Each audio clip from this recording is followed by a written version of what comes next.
السلام علیکم ورحمۃ اللہ وبرکاتہ۔ خیال ٹی وی پہ آنے کا بے حد شکریہ۔ میں ہوں آپ کا دوست محمد علی خضر اور آج سے ایک سلسلہ جاری کر رہا ہوں۔ اس سلسلے میں دنیا کے تمام مذاہب کو ڈسکس کریں گے۔ ہر مذاہب کی رسومات، عبادات اور عقائد روایات پہ بات ہوگی۔ ابتدائی سے دنیا وہم و گمان کا شکار ہوتی رہی ہے اور کچھ الہامی مذہب سے فیض یاب بھی ہوتی رہی ہے، لیکن خواہش نفسانی کا دباؤ اتنا رہا کہ الہامی مذہب بھی تاریک ہونے سے نہ بچ سکے۔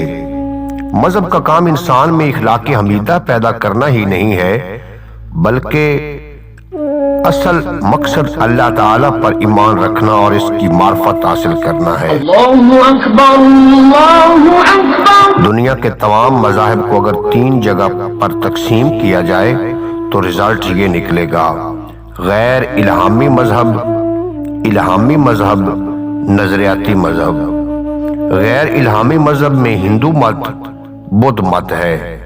الہامی مذاہب میں یہودیت، عیسائیت اور اسلام ہے۔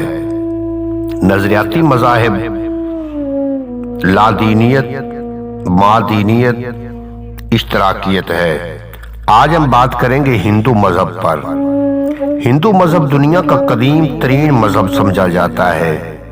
آج سے 2000 برس پہلے ہندو مذہب میں رشی اوتار مفکرین پیدا ہوئے، جنہوں نے محض عقائد ایسے پیش کیے کہ ایک کثیر جماعت ان کی پیروی کرنے لگی۔ ہندوؤں میں متعدد فرقے ہیں جن کے عقائد، نظریات ایک دوسرے سے جدا جدا ہیں۔ ہندو مذہب چند رسومات، عبادات، عقائد اور روایات و قصص کا مجموعہ ہے۔ ہندو جسے مقدس کتابیں سمجھتے ہیں وہ 4 ہیں۔ 15 کاف میم میں تنصیف کی گئیں۔ سب سے مقدس کتاب رگ وید سمجھی جاتی ہے اور سب سے آخری کتاب ایتھر وید۔ ان کے علاوہ شام وید، یجر وید بھی مقدس کتابیں مانی جاتی ہیں۔ ان کے مصنفین رشی کہلاتے ہیں، جن کی اصلیت اور حقیقت کا آج تک صحیح علم نہ ہو سکا۔ ان کتابوں کی اصلیت کے بارے میں کوئی تاریخی مواد نہیں پایا جاتا، محض توہمات ہی توہمات ہیں۔ ان میں بہت سی باتیں ایسی ہیں جو عقل کے خلاف پائی جاتی ہیں اور ناقابل عمل ہیں۔ اپنشدان کا مذہبی لٹریچر ہے جس میں فلسفہ، مذہب اور مابعد طبیعیاتی امور ذکر ہے۔ اس میں تناسخ کے عقائد پر زور دیا گیا ہے۔ یہ کتابیں 800 کاف میم کے بعد کی ہیں۔ اسی طرح رامائن اور مہابھارت مقدس کتابیں مانی جاتی ہیں، جن میں ایک طرف ترک دنیا کی تعلیم دی جاتی ہے تو دوسری طرف میدان کا رازار میں جم کر مقابلہ کرنے کا سبق بھی دیا جاتا ہے۔ چنانچہ رامائن قدیم جزیہ پر مشتمل ہے اور مہابھارت میں گرو اور پنڈتوں کے جنگ کے حالات ہیں۔ دیوتا ہندو مذہب میں مختلف خداؤں کی پوجا کی جاتی ہے، خصوصاً 3 خدا یعنی برہما، دشنو اور شیوا کی عبادت کو بڑی اہمیت حاصل ہے۔ ان دیوتوں کو تری مورتی کہا جاتا ہے۔ برہما کو خالق سمجھا جاتا ہے، دشنو کو محافظ خیال کیا جاتا ہے۔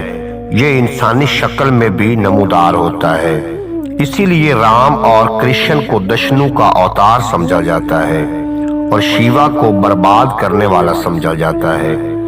ان کے بعد اندرا آسمان کا، اگنی آگ کی اور سوریا نامی خداؤں کا مرتبہ ہے۔ ہندوؤں کے عقائد کے مطابق 33 بڑے خدا ہیں جو زمین اور آسمان پر خدائی کرتے ہیں، اور بے شمار چھوٹے چھوٹے دیوتی دیوتاؤں کے معاون مددگار ہیں۔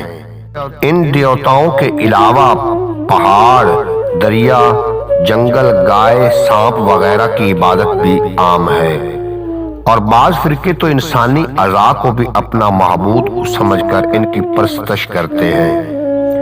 بظاہر ہندو مذہب ایک نظر آتا ہے، لیکن اس کے بے شمار فرقے اور ذاتیں ہیں۔ جن میں سے 4 ذاتوں کو خاص اہمیت حاصل ہے۔ برہمن کی بہت بڑی اعلیٰ ذات سمجھی جاتی ہے۔ مذہبی رسومات کی ادائیگی اور فرض اسی کے ذمے ہے۔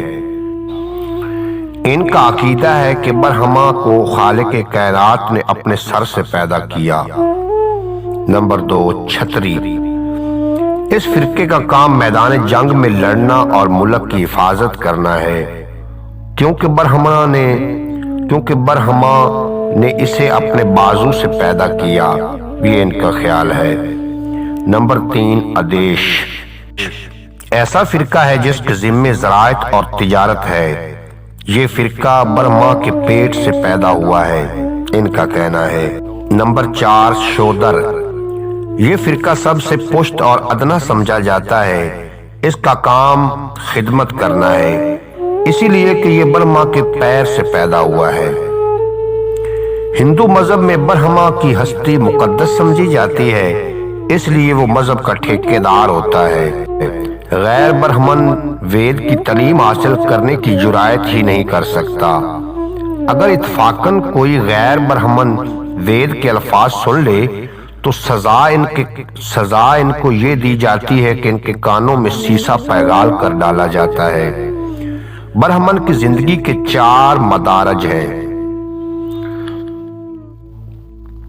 نمبر 1، برہما چاری۔ یہ غیر شادی شدہ ہوتے ہیں جو تحصیل علم کے لیے اپنی گرو مرشد کی خدمت میں لگے رہتے ہیں۔ نمبر 2، گرہستہ، یعنی وہ لوگ جو شادی کرتے ہیں اور اپنے حسیز و اقارب کے ساتھ رہتے ہیں۔ نمبر 3، پرستا، یعنی وہ لوگ جو جنگل میں عبادت میں لگے رہتے ہیں، دنیا سے انہیں کوئی سروکار نہیں ہوتا۔ نمبر 4، سنیاسی۔ عام طور پر وہ لوگ کہلاتے ہیں جو اپنے جسم کو طرح طرح کی اذیتیں پہنچا کر نروان نجات حاصل کرنے کی دھن میں لگے رہتے ہیں اور دنیا سے الگ تھلگ کسی ویران یا جنگل میں بیٹھے عبادت کرتے ہیں، اور کبھی کبھی آبادیوں میں ایک فقیر کی حیثیت سے وارد ہوتے ہیں۔ ان کی گزر بسر بھیک پر ہوتی ہے۔ عقیدہ تناسخ۔ ہندوؤں کا عقیدہ ہے کہ انسان کے مرنے کے بعد ان کی ارواح اعمال کے اعتبار سے دوسرا جنم اختیار کرتی ہے۔ مثلا اگر ایک شخص اپنی زندگی میں نیک اعمال کرتا رہا ہے تو مرنے کے بعد وہ برہمن بن کر دوبارہ آئے گا، اور اگر بد اعمال کا مرتکب ہوا ہے تو کسی جانور کی شکل میں دوبارہ جنم لے گا، اور یہ سلسلہ چلتا رہے گا یہاں تک کہ نروان یعنی نجات حاصل نہ ہو جائے۔ اسی کو اوگون یعنی تناسخ کہتے ہیں۔ یہ مسئلہ ہندوؤں کے بنیادی مسائل میں سے ایک ہے، جس کے لحاظ سے ایشور یعنی خدا جدید ارواح پیدا نہیں کرتا، بلکہ جو ارواحیں پیدا ہو چکی ہیں انہی کو مختلف کالم میں بدل کر جنم دیتا رہتا ہے۔ اچھے اعمال کرنے والوں کی ارواحیں مرنے کے بعد اعلیٰ درجہ حاصل کر کے دنیا میں دوبارہ رونما ہوتی ہیں، اور بد کردار لوگوں کی ارواحیں مرنے کے بعد غریب، بیمار، مصیبت زدہ لوگوں کے جنم میں یا مختلف جانوروں کے روپ میں اس دنیا میں ظاہر ہوتی ہیں۔ اس عقیدہ کی ترتیب حیات بعد الممات کے بیان میں کی گئی ہے۔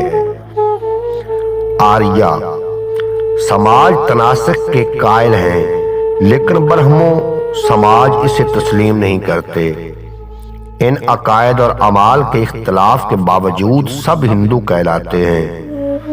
ہندو مذہب کا یہ خیال ہے کہ مختلف خداؤں کو تسلیم کرنے کے ساتھ ساتھ خدا کو بھی مانتے ہیں۔ آریہ سماج بت پرستی کو تسلیم نہیں کرتے، اپنے آپ کو موحد ہندو کہتے ہیں۔ دیو سماجی خدا کے منکر ہیں، پھر بھی ہندو کہلاتے ہیں۔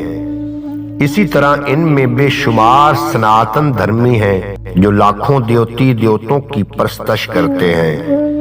ان دیوتاؤں کی عبادت ہی کو اپنی مکتی یعنی نجات کا ذریعہ سمجھتے ہیں، وہ بھی ہندو ہی کہلاتے ہیں۔ یہی حال جینی دیو سماجی برہمو سماج کا ہے، جو ویدوں کو تسلیم نہیں کرتے، پھر بھی وہ ہندو ہی کہلاتے ہیں۔ غرض ہندو مذہب کا مرکز، خیال اور عقیدہ ایک نہیں ہے، اس کے باوجود سب کے سب ہندو ہی کہلاتے ہیں۔ اس زمانے کے روشن دماغ ہندو اب اس حقیقت سے آگاہ ہوتے جا رہے ہیں کہ ہندو دھرم کوئی دھرم ہی نہیں۔ ایک ہندو پنڈت گرو پرشاد نے ایک حقیقتاً کتاب لکھی ہے جس میں بیان کرتے ہیں کہ ہندو دھرم کوئی دھرم نہیں ہے، وہ تو ایک سوسائٹی یا ایک نظام ہے۔ ناستک دیریا بھی ہندو کہلاتے ہیں، موحد بھی ہندو کہلاتا ہے۔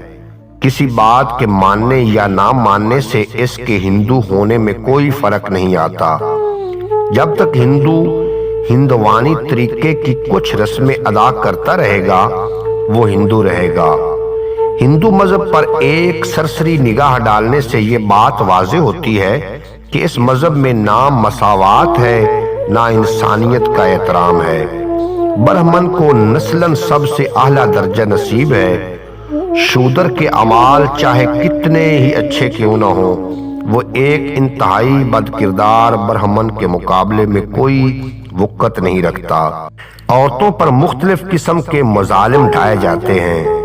مذہب اس کا دنیا میں کوئی مقام ہی نہیں ہے، وہ مرد کی ادنا خادمہ ہے، بیوہ ہونے پر عقد ثانی سے محروم ہے، بلکہ شوہر کے انتقال کے بعد شوہر کے ساتھ ستی ہو جانے یعنی جل کر مر جانے پر مجبور ہے۔